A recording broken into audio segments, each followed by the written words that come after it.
मैं शशि सिडाना स्वागत करता हूं आपका आपके अपने YouTube channel chemistry and GK Shashi Sidana पर। स्टूडेंट्स, तो हम जो आज टॉपिक डिस्कस करने जा रहे हैं वो शून्य कोटि और प्रथम कोटि की अभिक्रिया से संबंधित आंतरिक प्रश्न और अभिक्रिया वेग को प्रभावित करने वाले कारक। जेट के सिलेबस के अकॉर्डिंग ये हमारे अंतिम दो टॉपिक हैं जिन्हें हम अब डिस्कस करने वाले हैं। उसके बाद आपकी जेट के अकॉर्डिंग ये यूनिट पूरी हो जाएगी। फिर मैं आपको बताना चाहूँगा, जैसा कि मैं पहले बता चुका हूँ, कि मेरा जो हाल फिलहाल का टारगेट है वो जेट का एग्ज़ाम है, क्योंकि बहुत नज़दीक आ गया है वो। तो उन्हीं जेट स्टूडेंट्स को बेनिफिट देने के लिए अभी जो वीडियो मैं बना रहा हूँ, लेकिन जो स्टूडेंट सेकंड ग्रेड और फर्स्ट ग्रेड की तैयारी कर रहे हैं वो जुड़े रहें मेरे साथ। 25 तारीख के बाद हम प्रॉपरली हमारे सिलेबस के अकॉर्डिंग ही वीडियो बनाएंगे, उसी के अकॉर्डिंग ही हम टॉपिक करेंगे अभी, क्योंकि वो स्टूडेंट्स बहुत नज़दीक हैं अपने कैरियर के। तो उन्हीं के लिए ही मेन फोकस, उन्हीं को रखते हुए मैं वीडियो बना रहा हूँ। बाकी आपके लिए भी ये बेनिफिशियल है, तो आप इसे देख रहे हैं तो आपका इसमें लॉस नहीं होगा। आगे आप जब सेकंड ग्रेड या फर्स्ट ग्रेड की तैयारी कर रहे हैं तो उसमें ये टॉपिक आपके कवर हो जाएंगे, तो वहाँ फिर ये टॉपिक मैं वापस नहीं कराने वाला हूँ। तो उसके बाद इसके आगे ही बढ़ेंगे हम लोग। तो प्रश्न 1, शून्य कोटि की अभिक्रिया। तो जीरो ऑर्डर रिएक्शन, शून्य और फर्स्ट दोनों एग्जाम्पल मैंने यहाँ दिए हैं। जीरो ऑर्डर रिएक्शन है। अभिकारक की जो प्रारंभिक सांद्रता है यानी इनिशियल कंसंट्रेशन है वो 4m है। इसका मतलब आपको इनिशियल कंसंट्रेशन मतलब R0 लिखा था अपने, तो R0 जो है वो 4m है। 10 मिनट बाद टाइम दे दिया गया आपको कितना, 10 मिनट। T जो है वो आपको दे दिया गया 10 मिनट बाद अभिकारक की सांद्रता 2m रह जाती है। तो अब अभिकारक की सांद्रता कितनी रहेगी, 2m। तो अभिकारक की जो बची हुई सांद्रता थी उसको हमने लिखा था R से, यानी R जो है वो 2m रह जाता है। रिमेनिंग कंसंट्रेशन जो है वो 2m रह जाती है। तो इसके वेग नियतांक यानी रेट कांस्टेंट की गणना कीजिए। R0 आपको दिया हुआ है, T आपको दिया हुआ है, R आपको दिया हुआ है, रेट कांस्टेंट आपने निकालना है। तो जीरो ऑर्डर में मैं बता दूं आपको, बिल्कुल आप सिंपली फार्मूला पुट करेंगे आपका आंसर आ जाएगा। जैसे जीरो ऑर्डर में जो रेट कांस्टेंट का फार्मूला हमने पढ़ा था, क्या था, K = R0 - R/T। अब आप देखें R0 आपको दिया हुआ है कितना, 4m। तो 4 माइनस R आपको दिया हुआ कितना, 2m। 2/T कितना है, 10। तो ये बन गया आपके पास 2/10। तो सोल्व करोगे तो आपके पास आ गया 0.2 और मात्रक लिखोगे तो ऊपर सांद्रता है, तो सांद्रता का मात्रक मोल लीटर इनवर्स, और टाइम आपने मिनट में लिखा है तो मिनट को ऊपर ले जाएंगे तो मिनट इनवर्स। इसी को कई बार वो कह देता है कि वेग नियतांक की गणना mole litre inverse second inverse में कीजिए। तो फिर टाइम को आप सेकंड में कन्वर्ट कर देंगे। तो जब आप टाइम को सेकंड में कन्वर्ट करेंगे तो 4 - 2/10 × 60, क्योंकि 1 मिनट में 60 सेकंड होते हैं तो सेकंड बना दिए। आया हुआ है ऐसा क्वेश्चन कि जो टाइम की गणना है वो टाइम को सेकंड में रखते हुए वेग नियतांक की गणना कीजिए।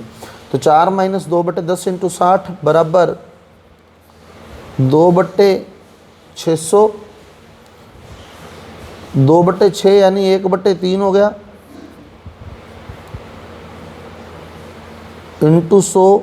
तो 2 को मैंने 6 से काट लिया तो 100 तो 2 जीरो रह गई। तो 1/3 का मतलब है 0.333, कंटिन्यू चलता जाएगा, इंटू 100। 100 का मतलब 10 की पावर 2, 10 की पावर 2 को जब ऊपर ले जाएंगे वो बन जाएगा 10 की पावर -2, या इसको आप लिख सकते हैं 3.33 इंटू 10 की पावर -3। ये -2 है, ये पॉइंट इधर ले आएंगे तो ये -3 हो जाएगा 10 की पावर -3। तो 3.33 इंटू 10 की पावर -3। तो इस तरह शून्य कोटि में डायरेक्ट फार्मूला लगाते हुए अपना आंसर आ जाएगा। ऐसे ही अगला क्वेश्चन है सेम, शून्य कोटि यानी जीरो ऑर्डर रिएक्शन अभिकारक की प्रारंभिक सांद्रता R0 आपको दिया हुआ है।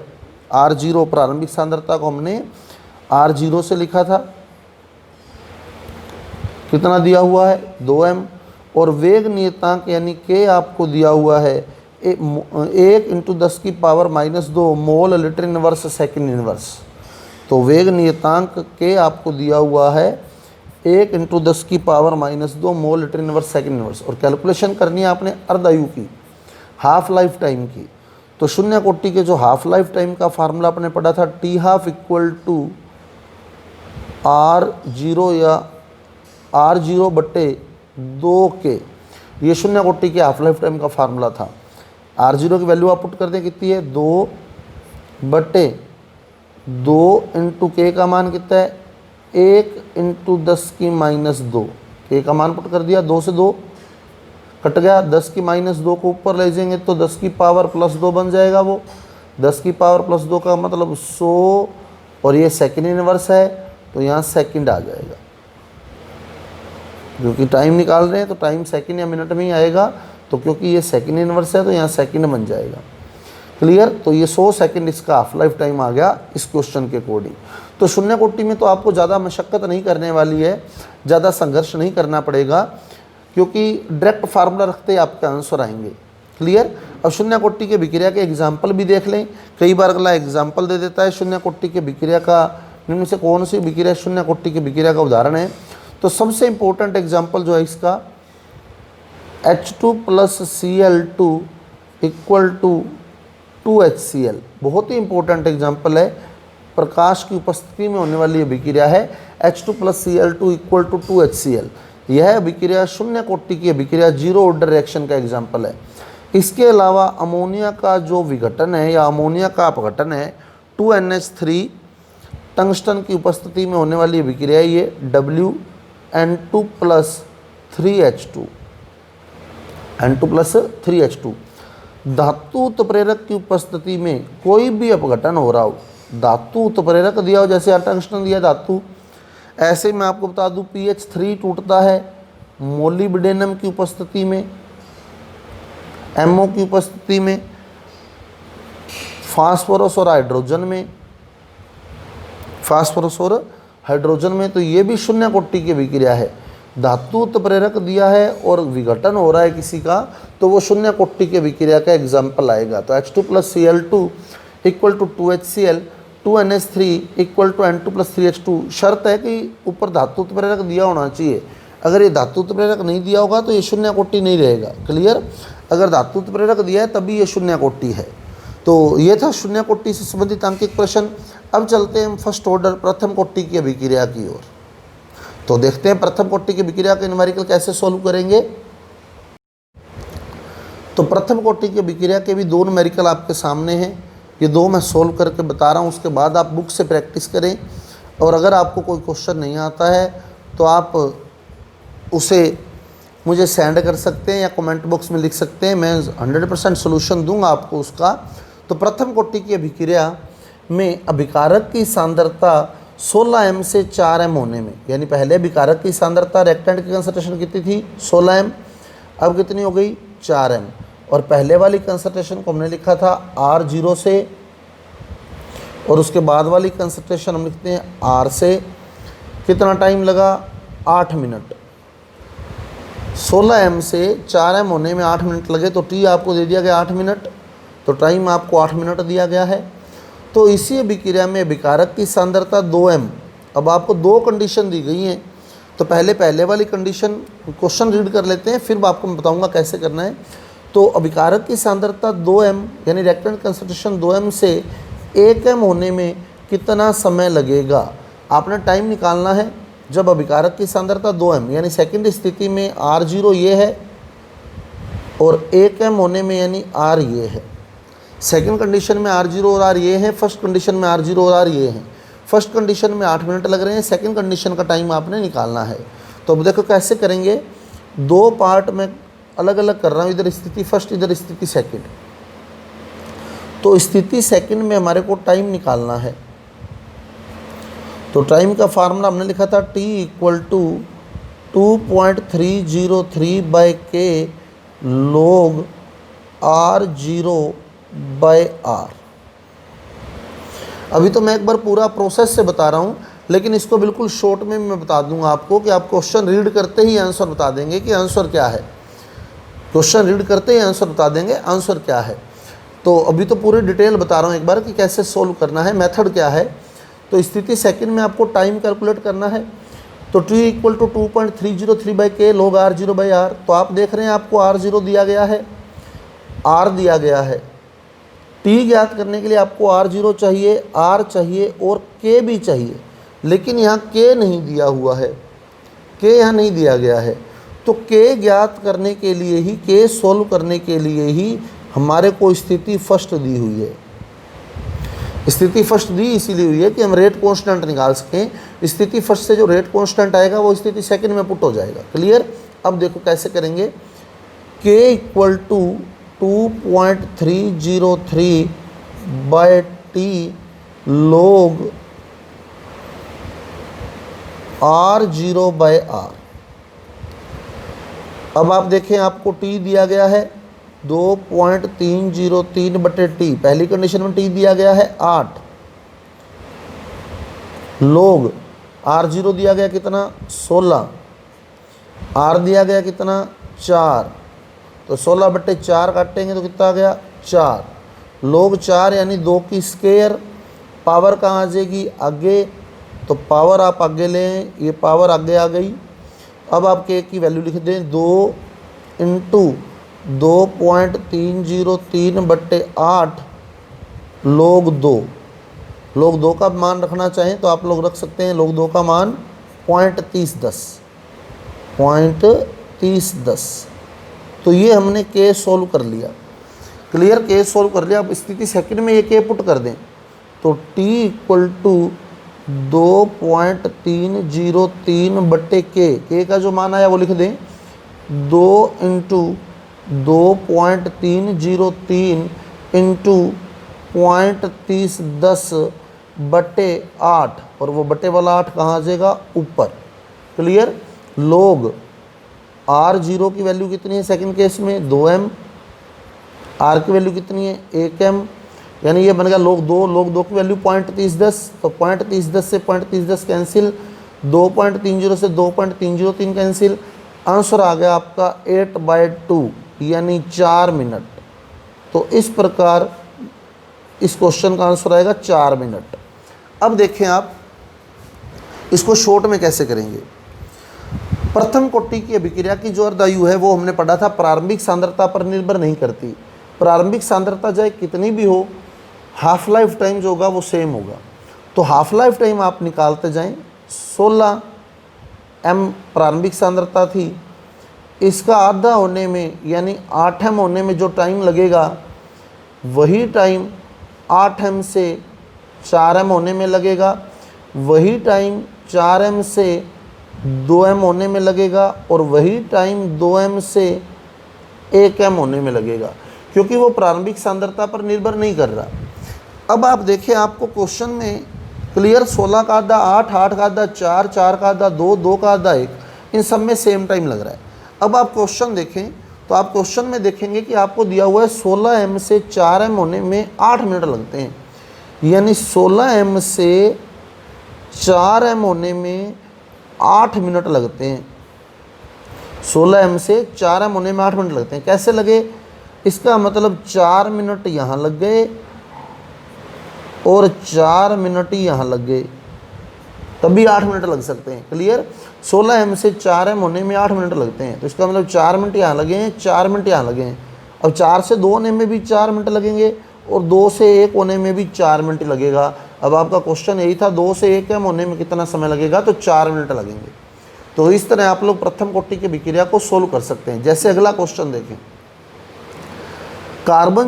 लकड़ी के एक नमूने में कार्बन 14 एक रेडियो एक्टिव तत्व है, और रेडियो एक्टिव तत्वों का विघटन एक प्रथम कोटि की अभिक्रिया होती है। तो ये एक रेडियो एक्टिव एलिमेंट है जिसका जो डिसोसिएशन है वो एक फर्स्ट ऑर्डर रिएक्शन है, प्रथम कोटि अभिक्रिया है।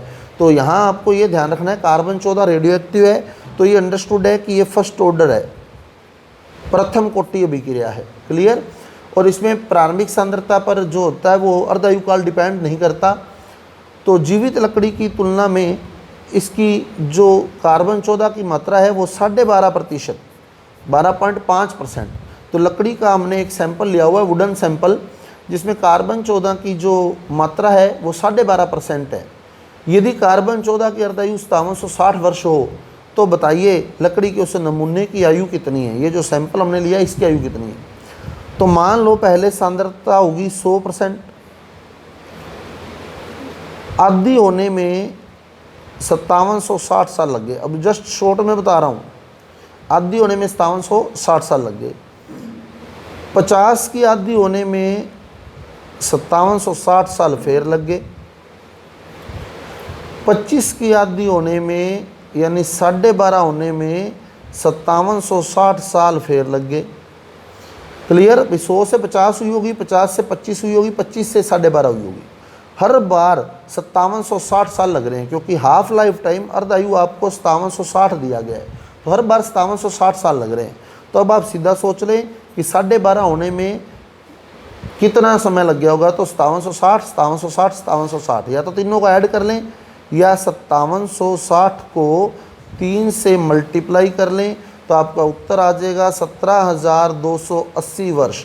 यानी लकड़ी का जो वो नमूना है, जो सैंपल है, 17,280 साल पुराना है। तो इस तरह हम ऐसे क्वेश्चन जो हैं वो सोल्व कर सकते हैं फर्स्ट ऑर्डर से रिलेटेड। तो बहुत ही सिंपल न्यूमेरिकल है। फर्स्ट ऑर्डर के भी 2 एग्जाम्पल आपको दे दिए, अदर एग्जाम्पल आप सोल्व करें। यदि आपको कोई डाउट लगता है तो आप वो सेंड करें, मैं 100% आपको सोल्यूशन करके दूंगा। अब इसके एग्जाम्पल देखें तो एक तो हमने पढ़ा था एथिल एसीटेट का जल अपघटन अम्लीय माध्यम में, जिसमें हमने छद्म कोटि की अभिक्रिया में एथिल एसीटेट का जल अपघटन, जिसमें हमने जल का अधिक्य लिया था, अम्लीय माध्यम में एस्टर का जल अपघटन प्रथम कोटि की अभिक्रिया है। एक हमने भी पढ़ लिया रेडियो एक्टिव तत्वों का विघटन प्रथम कोटि की अभिक्रिया है। इसके अलावा सुक्रोज का जल अपघटन हमने पढ़ा था प्रथम कोटि की अभिक्रिया, वो हम छद्म कोटि में पढ़ चुके हैं। एक आपने ध्यान रखना है NH4NO2, NH4NO2 को अगर वो तोड़ रहा है N2+2H2O में, यहाँ से देखें आप N और N2 बन जाएंगे, 4H और 2O2H2O बन जाएंगे। तो ये भी फर्स्ट ऑर्डर रिएक्शन है।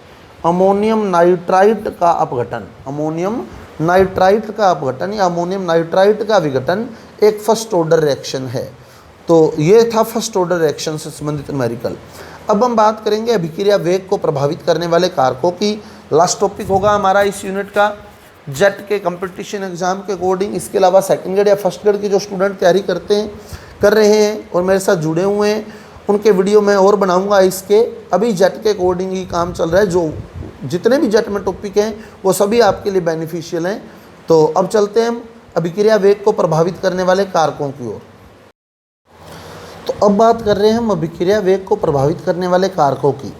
तो अभिक्रिया वेग को प्रभावित करने में मेन ये 5 कारक हैं जो हमारे जेट के सिलेबस में दिए हुए हैं। अभिक्रिया वेग को प्रभावित करने वाले कारक, जिसमें एक पॉइंट और दिया हुआ है सक्रियण ऊर्जा, कॉन्सेप्ट ऑफ एक्टिवेशन एनर्जी। प्रभावित करने वाले कारकों में एक्टिवेशन एनर्जी, सक्रियण ऊर्जा का जो कॉन्सेप्ट है वो और बताया हुआ है। तो उसको मैं यहाँ उत्प्रेरक के प्रभाव में क्लियर कर दूंगा आपको। अभिकारकों की प्रारंभिक सांद्रता, हमने वेग नियम पढ़ा था कि अभिक्रिया का जो वेग होता है वो अभिकारकों की प्रारंभिक सांद्रता के गुणनफल के समानुपाती होता है। समानुपाती का मतलब जितनी ज़्यादा अभिकारक की प्रारंभिक सांद्रता लेंगे उतना ही वेग ज़्यादा होगा। Rate is directly proportional to initial concentration of reactant, यानी अभिक्रिया का जो वेग होता है वो अभिकारक की प्रारंभिक सांद्रता के गुणनफल के समानुपाती होता है। तो इसका मतलब प्रारंभिक सांद्रता ज़्यादा है तो वेग भी ज़्यादा होगा। उसके बाद चले हम पृष्ठीय क्षेत्रफल की। पृष्ठीय क्षेत्रफल सरफेस एरिया। पृष्ठीय क्षेत्रफल क्या कहता है? पृष्ठीय क्षेत्रफल जैसे जैसे बढ़ता है वैसे वैसे वेग भी बढ़ता है। पृष्ठीय क्षेत्रफल जैसे जैसे बढ़ता है वैसे वैसे वेग भी बढ़ता है। कैसे, वो भी क्लियर कर देता हूँ आपको। पृष्ठीय क्षेत्रफल कैसे बढ़ेगा? जब हम किसी चीज़ का पाउडर कर देंगे, चूर्ण कर देंगे, बिल्कुल उसे बारीक पीस लेंगे तो पृष्ठीय क्षेत्रफल जो होगा वो बढ़ जाएगा। चूर्ण करने पर पृष्ठीय क्षेत्रफल जो होता है वो बढ़ता है। अब आप देखें, मान लो चीनी है और एक उसी चीनी का पाउडर है, एक तो चीनी है एक उसी चीनी का पाउडर है, आप दोनों को पानी में घोल के देखें कौन सा जल्दी घुलेगा बताओ। कॉमन सी बात है, पाउडर जल्दी घुलेगा। क्यों? क्योंकि हमने क्या किया, उसको बारीक पीस लिया, बारीक पीस लेने उसका चूरन कर लिया, चूरन करते ही पृष्ठीय क्षेत्रफल बढ़ गया, पृष्ठीय क्षेत्रफल बढ़ते उसका पानी में घुलने का वेग बढ़ गया। क्लियर? तो पृष्ठीय क्षेत्रफल बढ़ने पर वेग बढ़ता है। सत्य असत्य से क्वेश्चन आता है, आपको यहाँ देगा निम्न से कौन सा कारक असत्य है। अभिकारकों की प्रारंभिक सांद्रता बढ़ने पर वेग बढ़ता है, पृष्ठीय क्षेत्रफल बढ़ने पर वेग घटता है, तो वो असत्य हो जाएगा, क्योंकि पृष्ठीय क्षेत्रफल बढ़ने पर वेग बढ़ता है। तीसरा आता है ताप का प्रभाव। तो अगर हम ताप बढ़ाते हैं तो भी वेग बढ़ता है, ताप बढ़ाने पर वेग बढ़ता है। ऐसा क्यों? क्योंकि ताप बढ़ाते हैं तो अभिकारकों की गतिज ऊर्जा बढ़ जाती है, यानी वो तेज़ी से गति करने लगते हैं। ताप बढ़ाने पर गतिज ऊर्जा बढ़ती है, तेज़ी से वो गति करने लगते हैं। तो तेज़ी से गति करेंगे, इधर उधर भागेंगे तो टक्करों की संख्या बढ़ेगी, तो वहाँ टक्करों की संख्या भी बढ़ जाती है। टक्कर सिद्धांत आता है इसके कॉन्सेप्ट में। टक्कर सिद्धांत अभी जेट के सिलेबस में नहीं है, लेकिन सेकंड ग्रेड और फर्स्ट ग्रेड में है, तो उसको भी हम डिस्कस करेंगे 25 तारीख के बाद। उसको हम फॉलो करेंगे टक्कर सिद्धांत को। तो गतिज ऊर्जा बढ़ जाती है, जिससे टक्करों की संख्या भी बढ़ जाती है। जब टक्करें बढ़ेंगी तो विकारक से विकारक टकराएगा, तभी उत्पाद बनेगा। तो इसका मतलब वेग बढ़ेगा, उत्पाद बनेगा यानी वेग बढ़ेगा। उत्पाद जल्दी बनेगा, क्योंकि जब तक विकारक टक्कर नहीं करता तब तक उत्पाद नहीं बनता। तो मान लो विकारक का टक्कर करने की दर जो है वो धीमी है, तो आप ताप बढ़ा दें, ताप बढ़ाते वेग बढ़ेगा, यानी गति क्यों बढ़ेगा? क्योंकि ताप बढ़ाते गतिज ऊर्जा बढ़ जाएगी, गतिज ऊर्जा बढ़ते टक्करों की संख्या बढ़ जाएगी, जिससे वेग बढ़ेगा। तो ताप बढ़ाने पर भी वेग बढ़ता है। इसका भी मैं कॉन्सेप्ट दे देता हूँ, गतिज ऊर्जा बढ़ने का भी। गतिज ऊर्जा का मतलब है तेज़ी से गति करने लगे वो। अब आप सपोज करें कि हम जिस क्षेत्र में, मान लो उस क्षेत्र में आग लग जाए, तो वहाँ जितने भी व्यक्ति हैं, आग लगने का मतलब क्या? वहाँ ताप बढ़ गया, तो वहाँ जितने भी व्यक्ति हैं वो विकारक हैं, क्या वो वहाँ खड़े रहेंगे क्या? बिल्कुल नहीं, वो वहाँ से तेज़ी से भागना शुरू करेंगे, जितनी स्पीड से वो भाग सकते हैं। यानी जैसे ही ताप बढ़ेगा वैसे ही उनकी गतिज ऊर्जा भी बढ़ जाएगी। गतिज ऊर्जा बढ़ेगी तो आपस में टकराते हुए भी, पहले मैं भागूँ यहाँ से, पहले मैं भागूँ, तो वो टक्कर करते हुए आगे बढ़ेंगे, जिससे टक्करों की संख्या बढ़ेगी। और अभिक्रिया में जब टक्करों की संख्या बढ़ती है तो वेग बढ़ता है। अब आता है प्रकाश का प्रभाव, इफेक्ट ऑफ लाइट। प्रकाश का प्रभाव, कुछ अभिक्रियाएँ ऐसी होती हैं जो अंधेरे में संपन्न ही नहीं होती, उन अभिक्रियाओं को हम प्रकाश रासायनिक अभिक्रिया कहते हैं।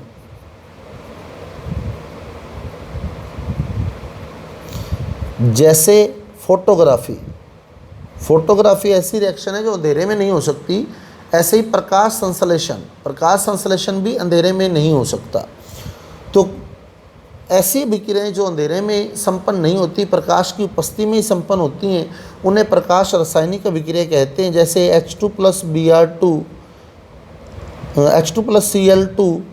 = 2HCl, ये प्रकाश की उपस्थिति में होता है।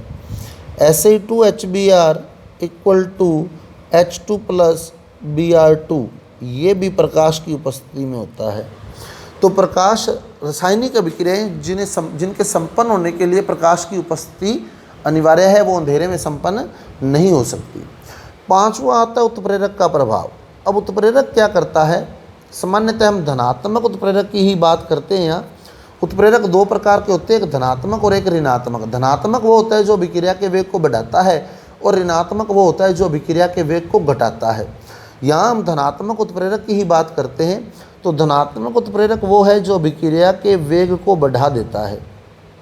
कैसे? उत्प्रेरक अभिक्रिया के वेग को कैसे बढ़ाता है? ये सक्रियण ऊर्जा के मान को कम कर देता है। सक्रियण ऊर्जा के मान को क्या कर देता है? कम कर देता है, जिससे अभिक्रिया का वेग बढ़ जाता है। अब ये सक्रियण ऊर्जा क्या है? देखो,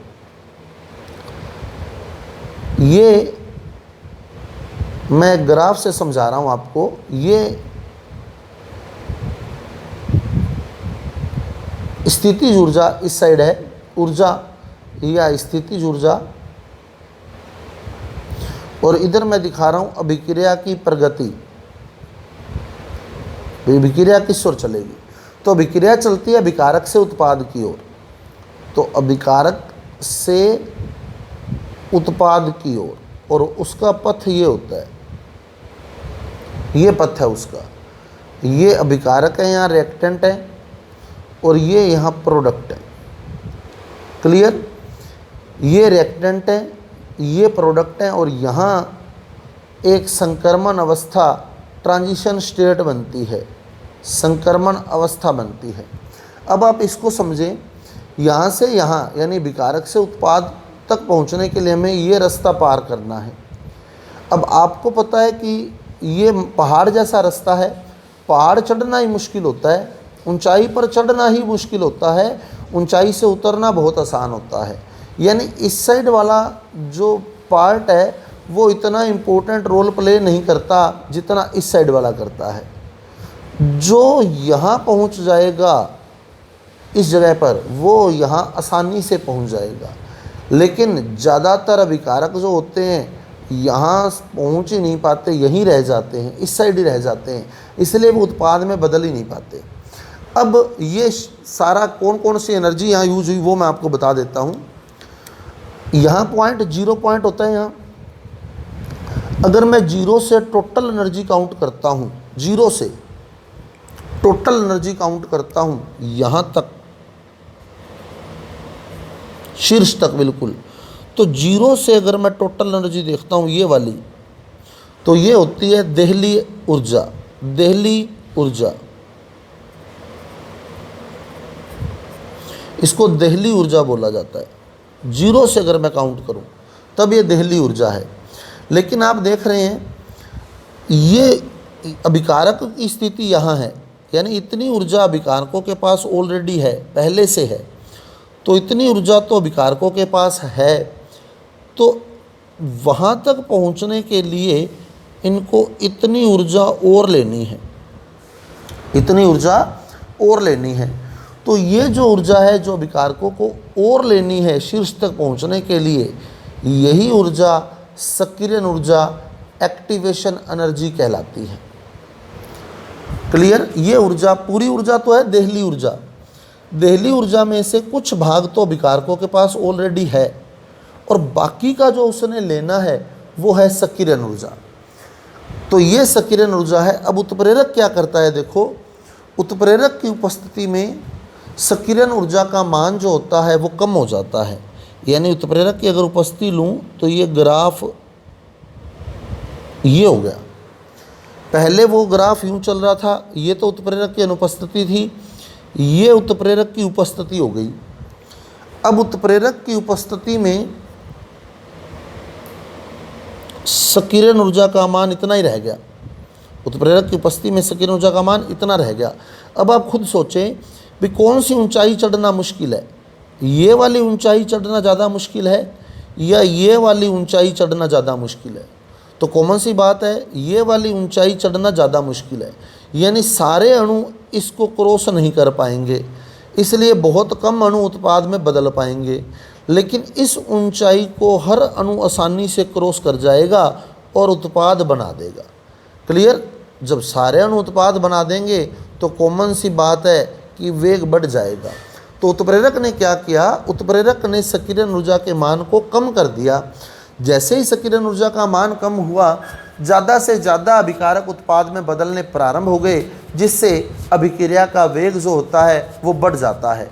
तो उत्प्रेरक सक्रियण ऊर्जा के मान को कम करके अभिक्रिया के वेग को बढ़ा देता है। और सक्रियण ऊर्जा क्या होती है? देहली ऊर्जा में से अभिकारकों की ऊर्जा अगर हम घटा दें, देहली ऊर्जा पूरी थी, इसमें से अगर हम अभिकारकों की ऊर्जा घटा देते हैं तो जो बची हुई ऊर्जा होती है वो सक्रियण ऊर्जा होती है।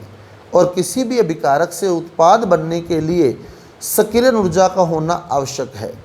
यदि सक्रियण ऊर्जा के बराबर ऊर्जा नहीं होगी, ऊर्जा इससे कम रह जाएगी, सपोज कि वो ये पहाड़ चढ़ रहा है, ऊंचाई चढ़ रहा है, और सक्रियण ऊर्जा के बराबर उसके पास ऊर्जा ही नहीं है, तो वो यहीं रुक जाएगा। यहीं रुक जाएगा तो वो उत्पाद में नहीं बदल सकता। क्लियर? वो वापस इस साइड आ जाएगा। तो ये ध्यान रखना है। सक्रियण ऊर्जा, उत्प्रेरक क्या करता है, सक्रियण ऊर्जा के मान को कम कर देता है, जिससे अभिक्रिया का वेग बढ़ जाता है। तो स्टूडेंट्स, ये था हमारा चैप्टर केमिकल काइनेटिक्स। यदि आपको वीडियो समझ आया है, अच्छा लगा है, तो कृपया मेरे वीडियो को लाइक कीजिए, शेयर कीजिए और मेरे चैनल को सब्सक्राइब कीजिए। कल मिलते हैं नए टॉपिक के साथ। धन्यवाद।